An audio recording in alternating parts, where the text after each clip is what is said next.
Jack liked to test his guns in the woods at dawn. The air was clean, the world was quiet, and no one ever came looking. That morning, as he checked the balance of a new pistol, he noticed a magpie perched on a low branch, watching him with that tilted, curious head. He gave it a lazy salute. One for sorrow.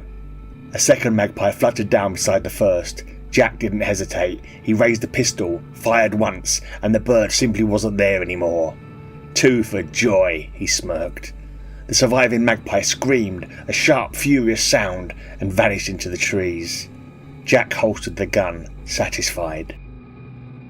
The rival went down cleanly. Jack prided himself on that. No loose ends, no fibres, no prints. The man hit the floor hard, and as he fell, one of his cufflinks, heavy, gold, shaped like a tiny crown, popped free and skittered across the floorboards. He slipped out into the night, perfect as always. A few days later, he noticed a magpie watching him. When he stepped out of his car, it cawed once, a sharp cutting sound, and flew off. He saw it again the next morning, and again that afternoon, always watching with a baleful eye. Once, it swooped at him as he crossed the street, passing close enough that he felt the wind of its wings. He cursed and threw a bottle at it. The bird dodged easily and settled on a railing, staring at him with a stillness that felt almost deliberate.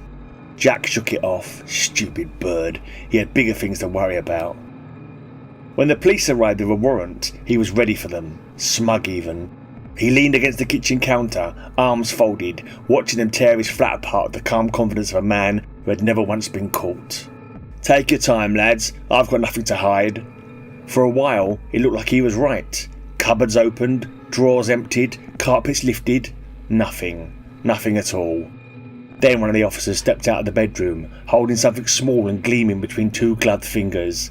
A cufflink. Gold. Crown-shaped. Unmistakable. Jack's smile faltered.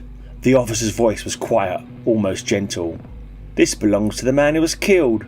One of a custom-made pair. The other was still on his body. How does this end up in your home?"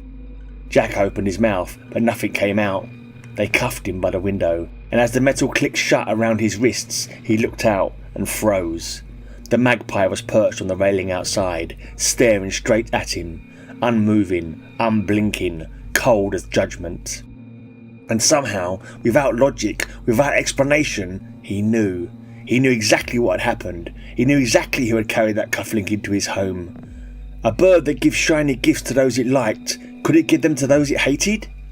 The magpie cawed once, a sound like laughter.